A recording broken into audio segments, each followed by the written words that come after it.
ভালো মা বাবা হওয়ার জন্য কোন বিষয়গুলো বেশি গুরুত্ব দেওয়া প্রয়োজন সংক্ষেপে যদি বলতেন। আদর্শ মা বাবা, যে মা বাবা আল্লাহর কাছে রিওয়ার্ড পাবেন তাদের এই প্যারেন্টিং এর জন্য, সেই মা বাবা হওয়ার জন্য সবচেয়ে গুরুত্বপূর্ণ বিষয় হলো কোরআন এবং হাদিস একজন মা বাবা যে করণীয় গুলো, হুকুকুল আওলাদ বা সন্তান সন্ততির যে হকগুলো বলেছে সেগুলো ভালো করে বোঝা এবং সেগুলো আমল করা। আমাদের দেশে মা বাবার অধিকার নিয়ে অনেক ওয়াজ হয়, আলোচনা হয়, সন্তানের অধিকার নিয়ে খুব বেশি ওয়াজ আলোচনা হয় না। কেন হয় না? এর একটা কারণ হলো যে মানুষ প্রকৃতিগত ভাবে সন্তানের প্রতি দয়া মায়া করে।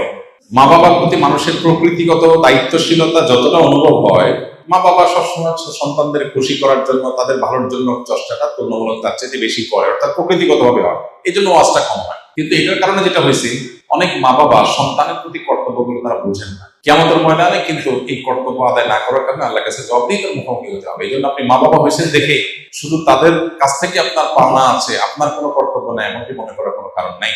তো আদর্শ মা বাবা হওয়ার জন্য মা বাবা হিসাবে সন্তানের হক গুলো কি সেগুলো জানা গুরুত্বপূর্ণ। যেমন ফর এক্সাম্পল, সন্তান পৃথিবীতে আসারও আগে থেকে তার হক শুরু হয়ে যায়। কিভাবে?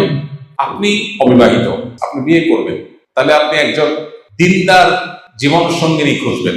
কেন? যাতে করে আপনার অনাগত যে সন্তান সন্ততি তারা যেন দিনদার থাকে। মা যদি আল্লাহভীরু হয়, সন্তান আল্লাহভীরু হবে। ওই চিন্তা থেকে আপনি ভালো মা তালাশ করলেন, এটা কিন্তু সন্তানের হক আপনি আদায় করলেন।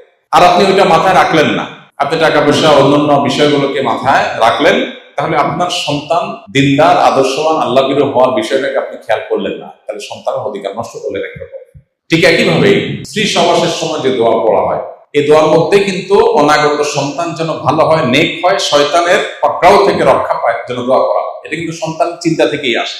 সন্তান জন্ম নেওয়ার পর তার জন্য ডান কানে আজান, বাম কানে ইকামতের যে আমল মুস্তাহাব আছে, এর পাশাপাশি তার জন্য যে দোয়া আছে,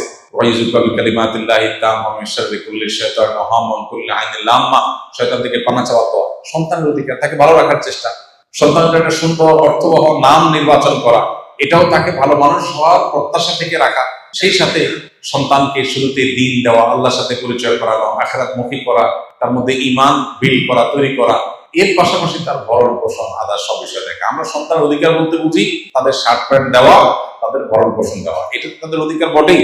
এটার বাইরে আরো অনেক কর্তব্য আছে। এর মধ্যে একটা গুরুত্বপূর্ণ বিষয় হলো সন্তানদের মধ্যে ইনসাফ করা, বৈষম্য না করা। যখন কিছু দিবেন সবাইকে সমান হারে দিবেন। তো সন্তানের প্রতি এই সমস্ত কর্তব্যগুলো যদি আপনি জানেন এবং কর্তব্য সচেতন হন, ইনশাআল্লাহ আপনি আল্লাহর খাতায়, আল্লাহ রাসূলের দৃষ্টিতে আপনি আদর্শ বাবা এবং মা হতে পারবেন। আল্লাহ আমাদেরকে তৌফিক দান করুন।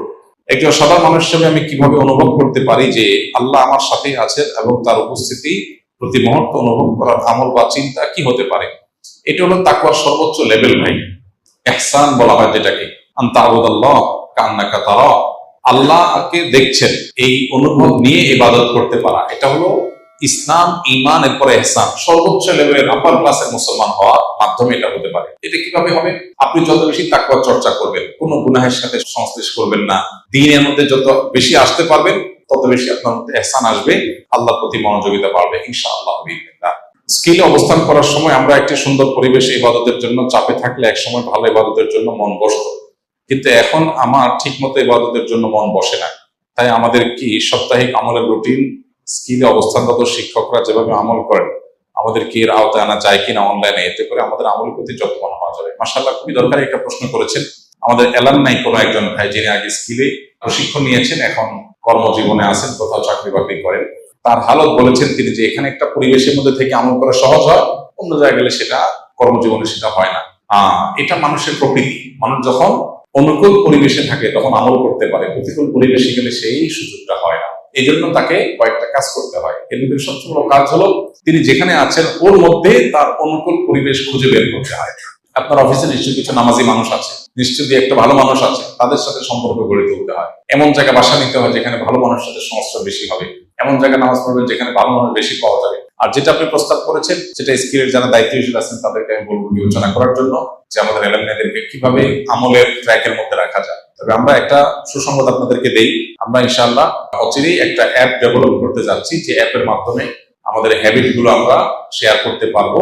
যে যেখানে থাকি না কেন প্রতিদিন ইনপুট দিতে পারবো, আমাদের পরস্পর কম্পিটিশন হবে, জানাশোনা হবে, এবং অনলাইনে আমরা একে অন্যকে ইনশাআল্লাহ তদারকি করতে পারবো, একটা নেটওয়ার্কের মধ্যে রাখতে পারবো। পারবো। আশা করা যায় সেটা আমাদের আমলের ধারাবাহিকতা ধরে রাখতে হেল্পফুল হবে। এবং এছাড়া এখানে মসজিদে যেহেতু আমরা জমা শুরু করেছি, যাদের সুযোগ আছে এখানে জমা করলেন, জমা পরবর্তী প্রোগ্রামে শরীর হলেন, এবং পরবর্তীতে আমরা এখানে রাত্রি যাপনের জন্য ব্যবস্থা রাখবো ইনশাআল্লাহ। যে সব গুজারি রাত্রি যাপন হবে, রাত্রি যাপন হলে তখন আমরা রাত পরে ইবাদতের সুযোগ পাবো ইনশাআল্লাহ। জেনারেল পড়ুয়া ছাত্রদের ক্ষেত্রে ক্যারিয়ার ও দিনের ভারসাম্য কিভাবে বজায় রাখা যায়? জেনারেল পড়ুয়া ছাত্র ভাইয়েরা তাদের ক্যারিয়ার এবং দিনদারিতা এটার মধ্যে ভারসাম্য রাখার জন্য তার আগে প্রায়োরিটিটা বোঝা দরকার। তার জন্য আখেরাতটা গুরুত্বপূর্ণ নাকি দুনিয়াটা গুরুত্বপূর্ণ? নিশ্চয়ই একজন ইমানদারের কাছে আখেরাত গুরুত্বপূর্ণ। সেক্ষেত্রে পরিপূর্ণভাবে যদি তার ঈমান তিনি রপ্ত করে ফেলতে পারেন, ঈমান যদি তার কাছে স্পষ্ট হয়ে যায়, তাহলে ইনশাআল্লাহ বিদিনিল্লাহ তার জন্য এই ডিসিশন মেক করা সহজ হবে যে আমার ক্যারিয়ার এবং দিন দুইটার একটাকে রাখতে হলে আমি কোনটা রাখবো।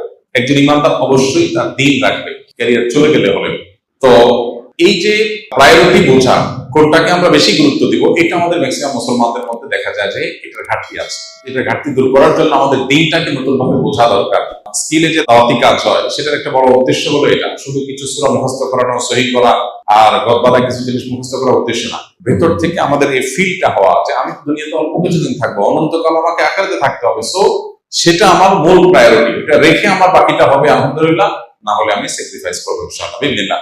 এটার জন্য দিন বোঝাটা গুরুত্বপূর্ণ, ঈমানটা বোঝা গুরুত্বপূর্ণ। সেটা আপনি বুঝতে পারেন ইনশাআল্লাহ বিদিনিল্লাহ আপনার জন্য সিদ্ধান্ত নেওয়াটা সহজ হবে।